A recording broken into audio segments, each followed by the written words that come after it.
Alright, so a little update on the Z. So before I got a chance to show you guys the T7Rs on the car, got in an accident, cracked and bent the wheel, broke the knuckle assembly, just snapped, and broke the radiator support. So because of that, it's not, the latch isn't aligning, so the hood won't close. Alright, so basically I broke the steering, the knuckle assembly. So this just frees, obviously that snapped right there, just freely spins. So this nut right here is a 17, held together with a cotter pin. I took that out already. Go ahead, break that loose. So that one's just a 17. I got a replacement knuckle already, so if it already has a bushing or ball joint, then this one should be fine. I have an angle kit, just didn't want to throw it on yet, so I'm not too worried about the current bushings and the conditions of them. This is just basically temporary until I feel ready to throw on the angle kit. But yeah, so this one's a 17 right here. Just go ahead, pull out the cotter pin, take off the nut, and then yeah. So I went ahead and purchased another knuckle assembly through Sac City Auto Parts. So here we go. So this is it right here, the spindle knuckle, 2007, 350Z, front left, so driver's side, which is what I need. Basically mine snapped right here.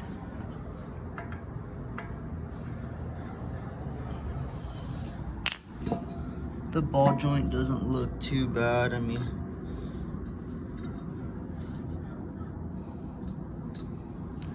Yeah, it's not torn.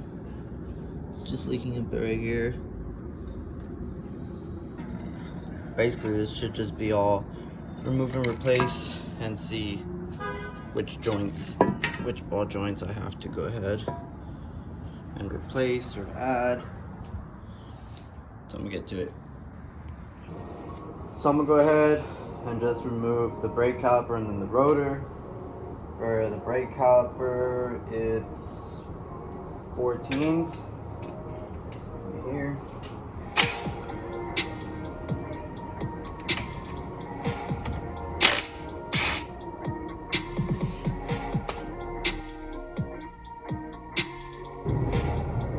So sometimes you end up having to just press the piston.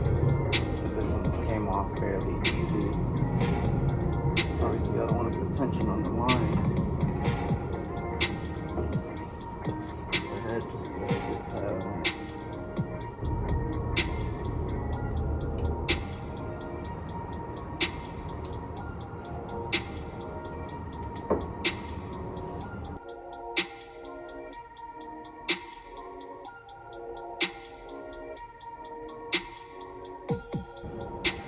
So for these right here, it's a 22.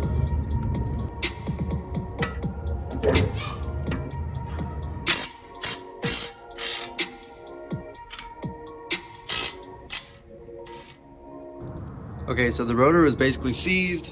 Started giving it a couple love taps right here with the rubber mallet. So it's off now. So now I'm gonna go ahead and take off these two 12s from this bracket and take off this 12 right here from the ABS sensor. After that, we're gonna be moving on to the tie rod and lower ball joint. And then check out these shavings right here. This is from my inner lip on the T7R, because when I drove it home, I basically had to just hope for the best, driving it slow, and it was just shaving, resting against the coilover. You can see right here too, like it was just riding on the coilover, so the inner lip is a bit messed up too. You can see the shavings. But yeah, like I said, 12, and then we'll get to it. So after fighting the cotter pin for the nut for the tie rod is a 19. I'm gonna go ahead, take that out. My tie rod, the outer tie rod is already. I'm probably go ahead and just replace that, so it doesn't even matter if it starts spinning for whatever reason. I'm just gonna pinch it right here with vice grips just to get the bolt out, the nut out I mean, but I'm hoping that it'll just come out like that. But yeah, it's a 19. So update on the tie rod.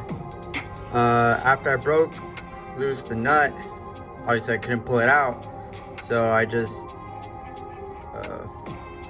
along the stud I just sprayed PB Blaster, let it settle, and then I have one of these that I've wasted, so I just use this all the time now. So put that directly over the nut and then just hammered it with an actual hammer, because the mallet, since it's rubber, it'll absorb some of the impact. So got it out. So with this, obviously you just want to pull it straight down, you don't want to move it around. So once it's off, just go ahead and pull it straight down. Oh, shit. And just let it hang like that.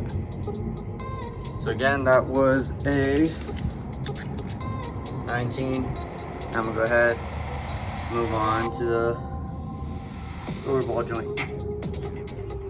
So this one underneath was a 19 and this one was a 21. So I have it all off now.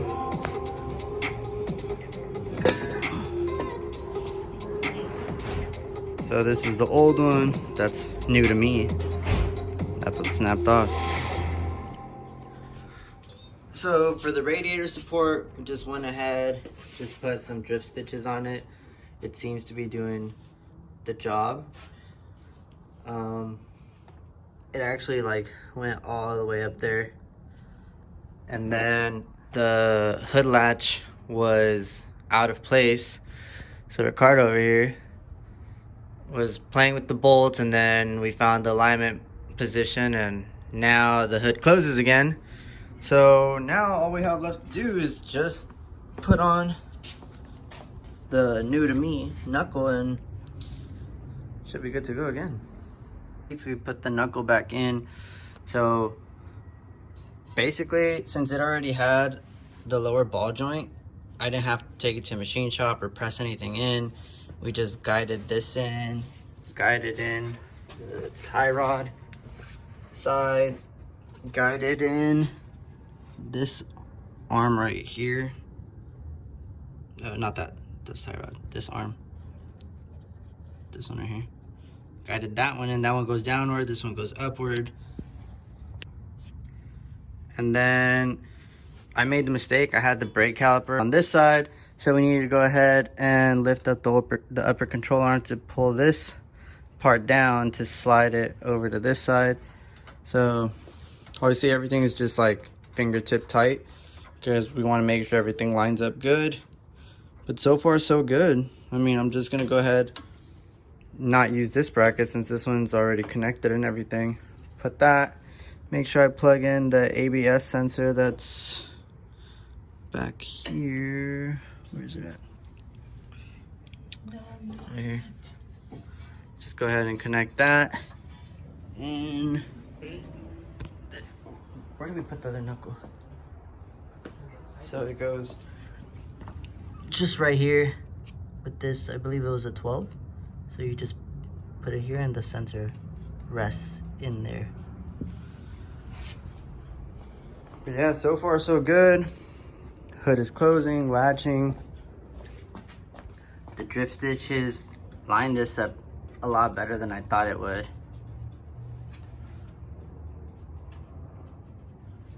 Yeah, we're almost there.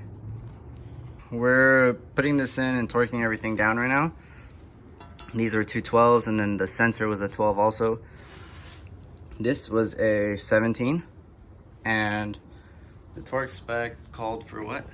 40 to 46 foot-pounds. So we went ahead and did 45. And then we went to this one right here. That one, which is from this arm right here. So this one what we were noticing is that it wasn't seating properly. So I'll go ahead and show you guys. So right there, that wasn't seating properly. So what we had to do was, Richard was over here pulling this arm, this arm right here. You were pulling this one or this one? I was pulling this arm. I was grabbing from here, shifting it that way so that the other arm could sit in. So basically he was pulling it, it looked like sideways, I guess, and I was pushing it downward, right? Yeah. And I was pushing it downward to make sure it would sit, and then I was just tightening it by hand. Once it did that, we went ahead, hit it with the impact, and then torqued it down to 59, 69, so we did 67 for that one. So now we just have, that one was a 19. Yep. So now we just have the ball joint, which I believe it was a 22. So just gonna go ahead, tie in that one and torque that one to spec. And again, we just have to make sure that it's seating properly, and then put cotter pins on all of them, and just still have to do the tie rod one. And then again, just make sure everything's seating properly. Alright, so we just finished. This part of the caliper goes on first, and those were, I believe, 22s. And then this part of the caliper, well, then the brake pads go in, then this part of the caliper goes on, and then these two right here, this top one and this one, are 14s. And yeah, we're basically done. I just got to put cotter pins on everything. This is torqued down.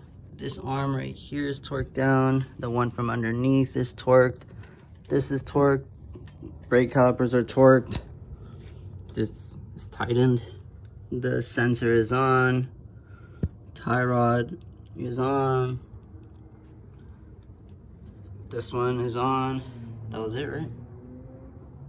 But yeah, that's it. So that's basically how to swap out your knuckle. I'm gonna throw on the wheels tomorrow and then see how everything ends up looking.